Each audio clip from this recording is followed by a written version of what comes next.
പുലരിക്കായി മാറി മറയേണ്ടതോർത്ത്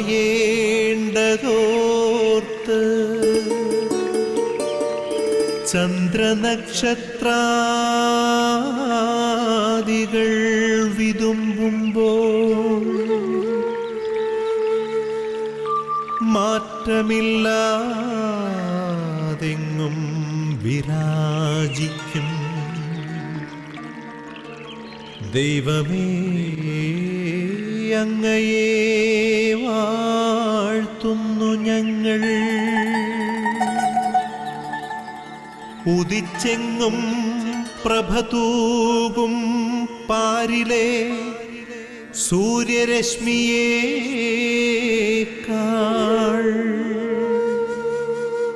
പ്രശോഭിച്ചെന്നും പ്രസാദമേകുന്ന ദൈവമേ, അങ്ങേ മഹിമാവെത്ര മനോജ്ഞം. ഈശോയിൽ പ്രിയമുള്ളവരെ, നിങ്ങളെല്ലാവരെയും സ്നേഹത്തോടും സന്തോഷത്തോടും കൂടെ ഈശോനാമത്തിൽ പ്രഭാത വിരുന്നിലേക്ക് സ്വാഗതം ചെയ്യാണ്. പ്രഭാത വിരുന്നിലൂടെ കർത്താവിൻ്റെ വചനം നമുക്ക് കൂടുതൽ ആഴത്തിൽ മനസ്സിലാക്കാനും കഴിയട്ടെ.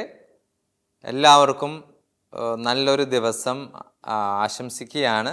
വചനം കേട്ട് അതിനെക്കുറിച്ച് ധ്യാനിച്ച് ഒരുങ്ങുമ്പോഴേക്കും കുറേ കൂടിയൊക്കെ നമുക്ക് വിശുദ്ധിയിൽ വളരാനായിട്ട് നമ്മൾ ഇന്നത്തെ ദിവസം സഹായിക്കട്ടെ. വളരെ പ്രത്യേകമായിട്ട് പ്രഭാത വിരുന്നിൻ്റെ സ്വർഗീയ മധ്യസ്ഥയായ പരിശുദ്ധ അമ്മയുടെ ശക്തമായ മാധ്യസ്ഥം സഹായവും നമ്മുടെ കുടുംബത്തിലും നമ്മുടെ പ്രവർത്തനങ്ങളിലും ഈ വചനത്തിൻ്റെ ശ്രവണത്തിലൂടെ നമുക്കെല്ലാവർക്കും ഉണ്ടാകട്ടെ എന്ന് പ്രത്യേകം പ്രാർത്ഥിച്ചുകൊണ്ട് ഒന്ന് ചേർന്ന് ഏറ്റുചൊല്ലാം. നന്മ നിറഞ്ഞ മറിയമേ സ്വസ്തി, കർത്താവ് അങ്ങയോടുകൂടെ സ്ത്രീകളിൽ അങ്ങ് അനുഗ്രഹിക്കപ്പെട്ടവളാവുന്നു. അങ്ങയുടെ ഉദരത്തിൻ ഫലമായി ഈശോ അനുഗ്രഹിക്കപ്പെട്ടവനാവുന്നു. പരിശുദ്ധ മറിയമേ തമ്പുരാൻ്റെ അമ്മേ, പാപികളായ ഞങ്ങൾക്ക് വേണ്ടി ഇപ്പോഴും ഞങ്ങളുടെ മരണസമയത്തും തമ്പുരാനോട് അപേക്ഷിച്ചു കൊള്ളണമേ. ആമേൻ. സ്നേഹമുള്ളവരെ, നമ്മൾ വചനം കേൾക്കുന്നതിന് മുമ്പ് പരിശുദ്ധാത്മാവിനോടൊന്ന് യാചിക്കാം. പരിശുദ്ധാത്മാവെ, വചനത്തെ കൂടുതൽ ആഴത്തിൽ അറിയുവാനും അത് ജീവിതമാക്കി മാറ്റാനും ഞങ്ങളെ ശക്തിപ്പെടുത്തണമേ എന്ന് പ്രത്യേകം പ്രാർത്ഥിക്കാം. അതോടൊപ്പം തന്നെ നമ്മൾ ഇന്നത്തെ വചനം കേൾക്കുമ്പോഴേക്ക് നിയോഗം വെക്കുന്നത് ദൈവത്തെ കണ്ടെത്തുവാനായിട്ട് സാധ്യത എല്ലാവർക്കും തുറന്നു കൊടുക്കണമേ എന്ന്. പ്രത്യേകിച്ച് വിശ്വാസം കൊണ്ട് അകന്നിരിക്കുന്നവർക്ക് ആ വിശ്വാസത്തിലേക്ക് വരാനായിട്ട് സാധ്യതകൾ തമ്പുരാൻ തുറന്നു കൊടുക്കട്ടെ എന്ന്, അതിനുള്ള പ്രയത്നവും അവരുടെ ഭാഗത്ത് നിന്ന് ഉണ്ടാകട്ടെ എന്നുള്ള പ്രാർത്ഥനയോടുകൂടി നമുക്ക് വചനം കേൾക്കാം. തൂമഞ്ഞിൽ വിടരും പുഷ്പസുഗന്ധമെത്രയോ ഹൃദ്യം, പരിമളത്തിനുറവയാം നറുസൗരഭ്യമാകട്ടെ ഞങ്ങളുമീ മണ്ണിൽ.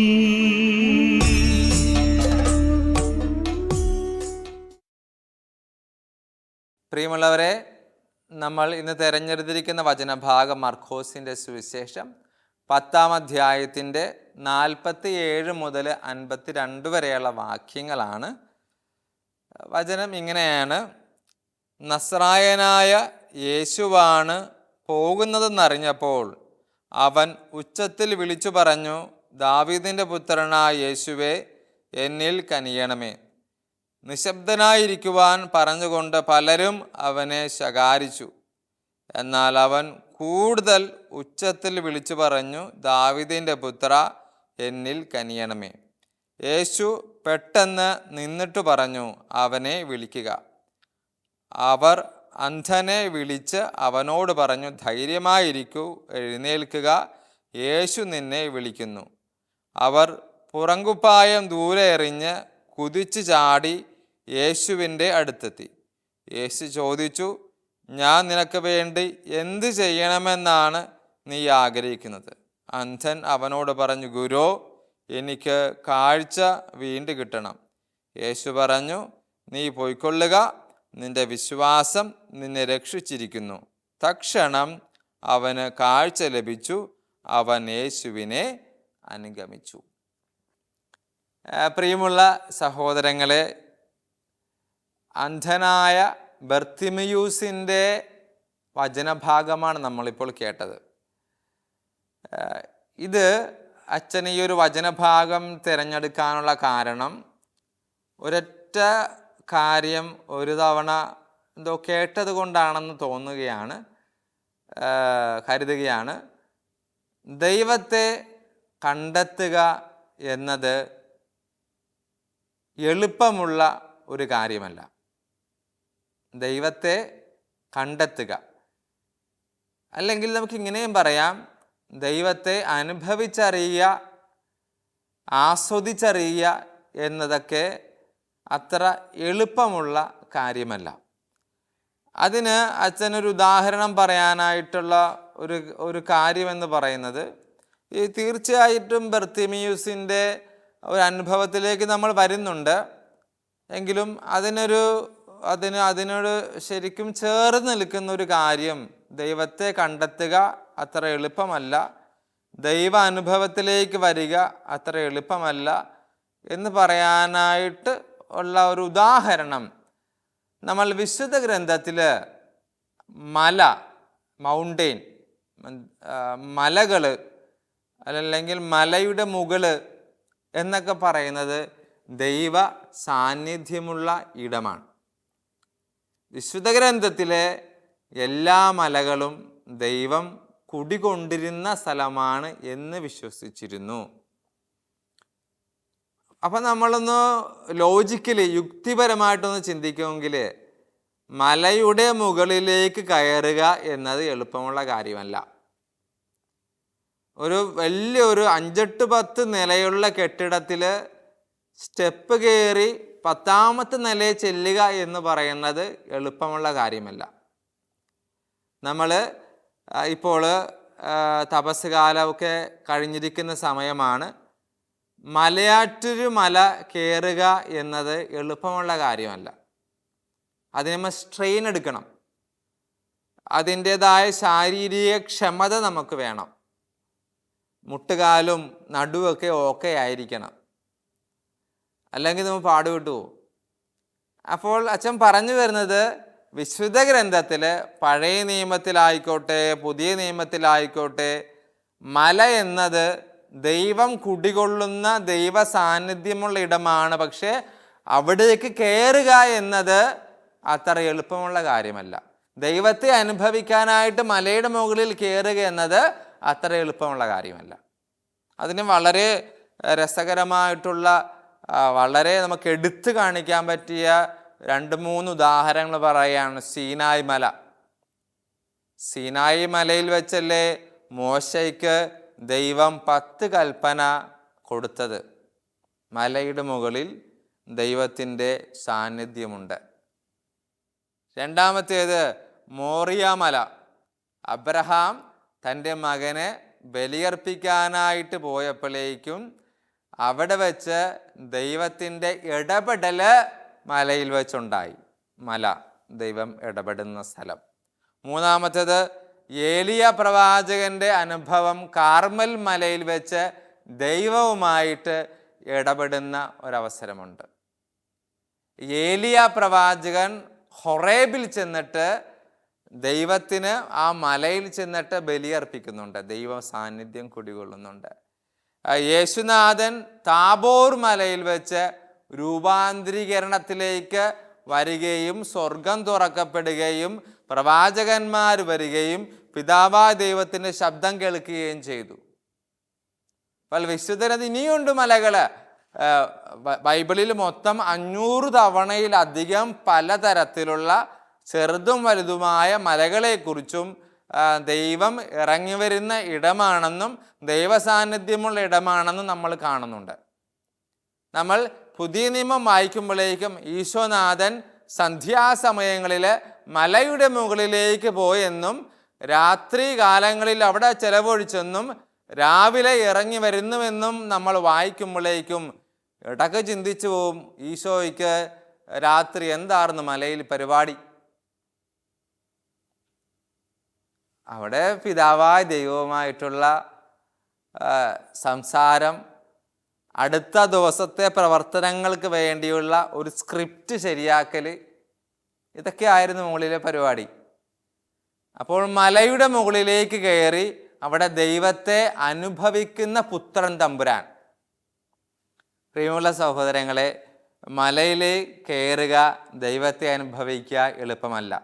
നമ്മളിതിനെ നമ്മുടെ ഈ ഒരു കാലയളവുമായിട്ട് ബന്ധപ്പെടുത്തി പറയാം. ഈ ഒരു കാലയളവിലും ദൈവ അനുഭവം ഉണ്ടാകുക എന്നത് അത് അത്ര ഈസി ആയിട്ടുള്ള ഒരു കാര്യമല്ല. നമ്മളിപ്പോൾ വായിച്ച വചനഭാഗം മർക്കോസ് സുവിശേഷം 10-ാം അധ്യായത്തിൻ്റെ 47 മുതൽ 52 വരെയുള്ള വാക്യത്തിൽ ബർത്തമിയൂസിന് ഈശോ ദൈവാനുഭവം കൊടുത്തത് എപ്പോഴാണ്? അവൻ അന്ധനായ യാചകനാണ്, തിമിയൂസിൻ്റെ മകൻ. അവൻ കഷ്ടപ്പെട്ടിട്ടാണ് ഈശോ അനുഭവം കൊടുത്തത്. ദൈവാനുഭവം ദൈവം ഈശോ തമ്പുരാൻ കൊടുത്തത്, അവൻ അവിടെ നിന്ന് ദാവീദിന്റെ പുത്ര എന്നിൽ കനിയണമേ എന്ന് പറഞ്ഞു. പക്ഷെ ആരും അവനെ മൈൻഡില്ല, മിണ്ടാതിരിക്കാൻ പറഞ്ഞു, ഒച്ചിടല്ലേടാന്ന് പറഞ്ഞു. പക്ഷെ അവൻ അവിടെ പിടിച്ചിരുത്തി കാണും. പക്ഷെ അവൻ കൂടുതൽ ഉച്ചത്തിൽ വിളിച്ചു പറഞ്ഞ് അവിടെ നിന്ന് ചാടി എഴുന്നേറ്റ് അവൻ്റെ പ്രയത്നം അവിടെയുണ്ട്. ദൈവ അനുഭവം ഉണ്ടാകാനായിട്ട് ബർത്തിമയൂസിൻ്റെ ഭാഗത്ത് നിന്ന് ബർത്തിമയൂസ് എഫേർട്ട് എടുക്കുന്നുണ്ട്. അപ്പോൾ എഫേർട്ട് എടുത്ത് മല കയറുന്നവനാണ് ദൈവം അനുഭവം നൽകുന്നത്. നമ്മൾ പഴയ നിയമത്തിലേക്ക് പോകുമ്പോഴേക്കും 2 രാജാക്കന്മാരുടെ പുസ്തകത്തിൻ്റെ 5-ാം അധ്യായത്തിൽ നാമാൻ്റെ രോഗം മാറാനായിട്ട് നാമാന് നിർദ്ദേശം നൽകുന്നുണ്ട്. നീ ഇന്ന സ്ഥലത്ത് പോയി, ഇന്നടുത്ത് പോയി, ഇന്നത് ചെയ്താൽ നിനക്ക് നിന്റെ രോഗം മാറും, കുഷ്ഠം മാറും. അപ്പോൾ നാമാൻ ഒരു ദൈവ അനുഭവത്തിലേക്ക് കടന്നു വരാനായിട്ട് നാമാൻ്റെ ഭാഗത്ത് നിന്നുള്ള മലകയറ്റം പ്രയത്നമുണ്ടായപ്പോഴാണ് അവൻ്റെ ശരീരം വെണ്മയുള്ളതായിട്ട് മാറിയത്.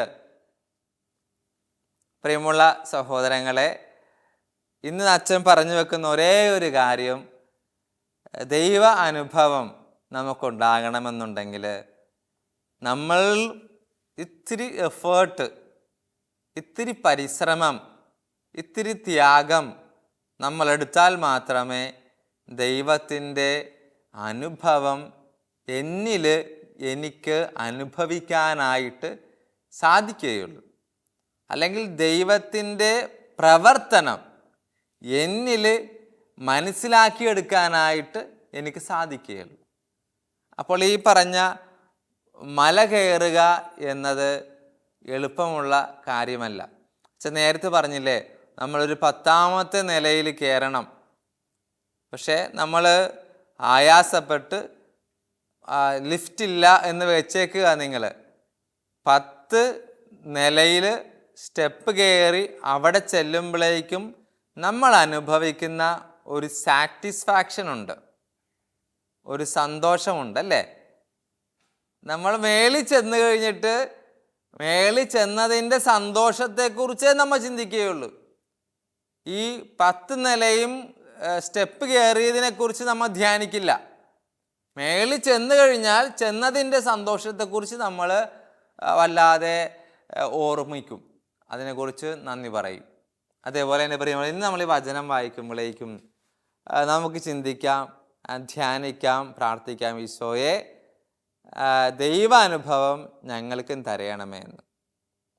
അതിനുവേണ്ടി ബർത്തിമിയൂസ് അന്ധനായ യാചകൻ അവൻ പ്രയത്നിച്ചതുപോലെ നമ്മൾ മറക്കാൻ പറ്റാത്തൊരു കാര്യമുണ്ട്.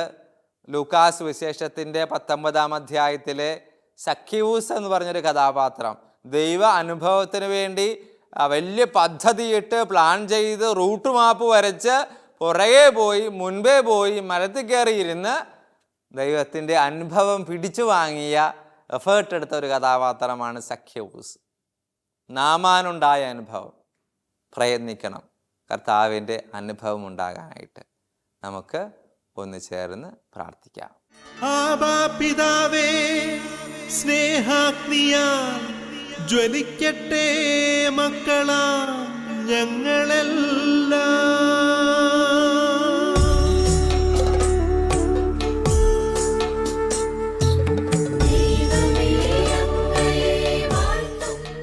സർവശക്തനായ ദൈവമേ, അങ്ങയോട് ഞങ്ങൾ പ്രത്യേകമായിട്ട് പ്രാർത്ഥിക്കുകയാണ്.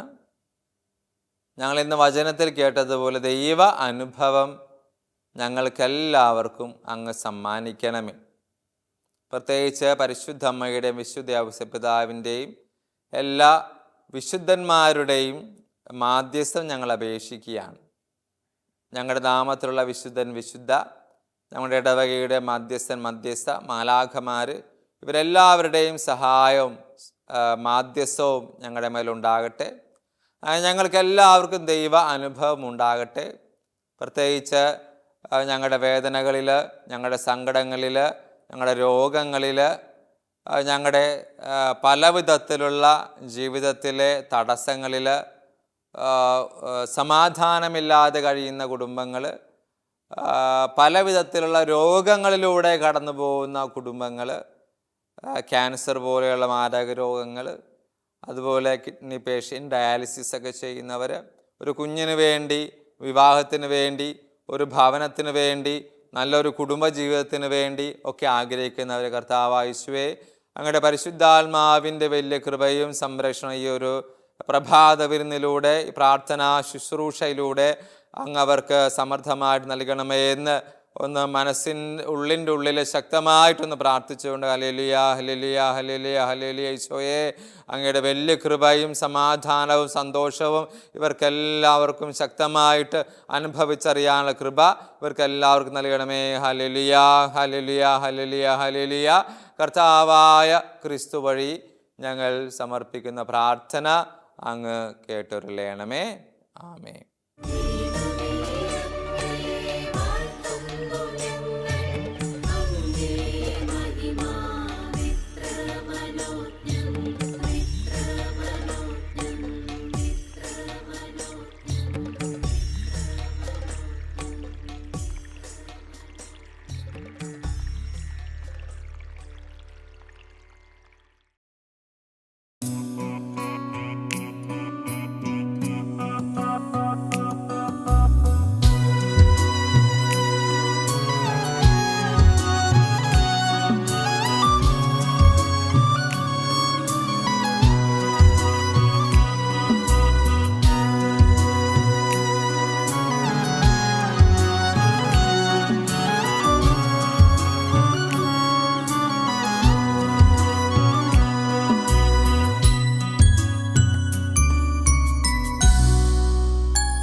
അനുപമമാകും അനുതാപകൂദാശ ആനന്ദമായി ആത്മാവിൽ നിറയും പങ്കിലമാകും പാരിൻ പൂവിന് പരിശുദ്ധനേകുന്നു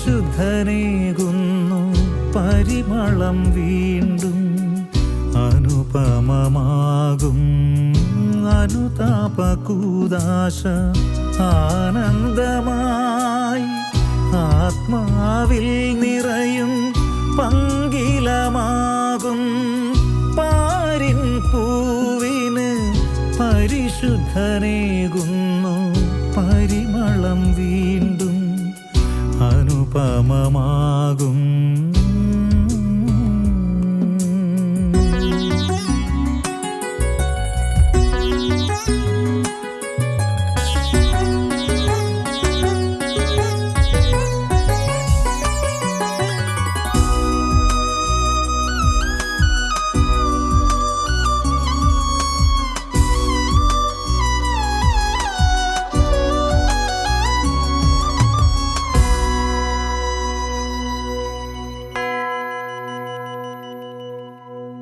നിറമേതും പോയി ഞാൻ നിത്യത തേടി ഇടനെഞ്ചിൽ തേങ്ങലുമായി നിൽക്കേ. നിറമേതും പോയി ഞാൻ നിത്യത തേടി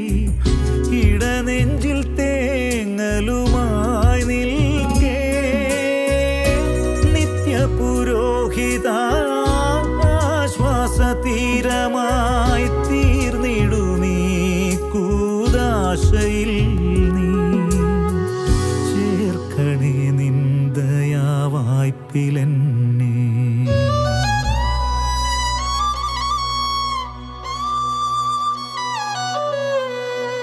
അനുപമമാകും അനുതാപകൂദാശ ആനന്ദമായി ആത്മാവിൽ നിറയും പങ്കിലമാകും പാരിൻ പൂവിന് പരിശുദ്ധനേകുന്നു പരിമളം വീണ്ടും അനുപമമാകും.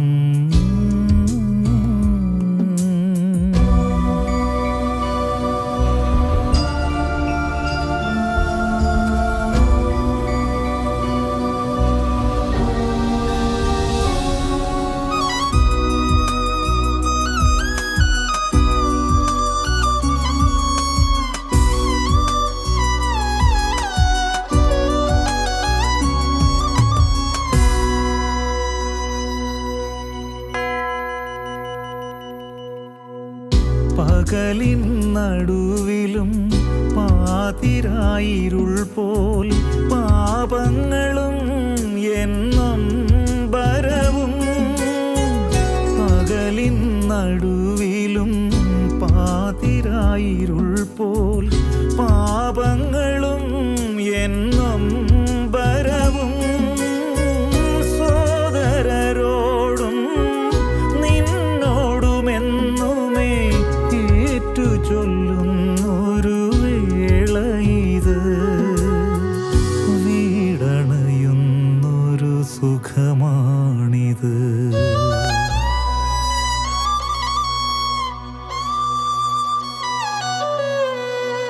അനുപമമാകും അനുതാപകൂദാശ ആനന്ദമായി ആത്മാവിൽ നിറയും പങ്കിലമാകും പാരിൻ പൂവിന് പരിശുദ്ധനേകുന്നു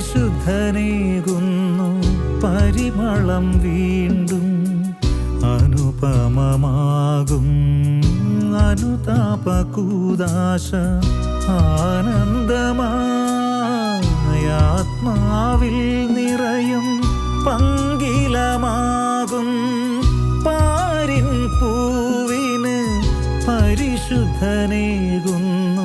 പരിമളം വീണ്ടും അനുപമമാകും.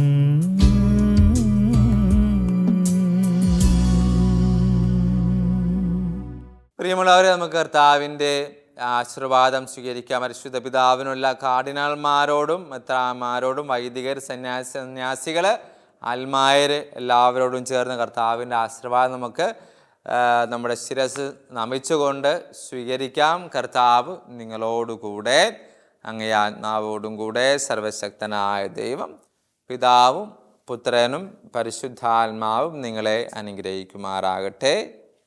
ആമേൻ. സ്നേഹമുള്ള എല്ലാവർക്കും നല്ല ഒരു ദിവസം ആശംസിക്കുകയാണ്. പ്രത്യേകിച്ച് പ്രഭാത വിരുന്നിലൂടെ, ഗുഡ്നസ് ടിവിയിലൂടെ നമുക്ക് പ്രത്യേകിച്ച് ഈ ഒരു പ്രോഗ്രാമിലൂടെ കൂടുതൽ ദൈവത്തെ അനുഭവിച്ചറിയാനും പരസ്പരം പ്രാർത്ഥനയിൽ ബലപ്പെടാനും കഴിയട്ടെ. മരിയം കൂടാരത്തിൽ നമുക്കൊണ്ട് ജപമാല അർപ്പിച്ച് പ്രാർത്ഥിക്കുന്നവരുണ്ട്. അവരുടെയും നിയോഗങ്ങൾക്ക് വേണ്ടി നമുക്കും പ്രാർത്ഥിക്കാം. പ്രാർത്ഥനയിൽ കൂടുതൽ ശക്തിപ്പെട്ട് ബലപ്പെട്ട് നമുക്ക് മുന്നോട്ട് പോകാം. എല്ലാവർക്കും നല്ലൊരു ദിവസം ആശംസിക്കുന്നു.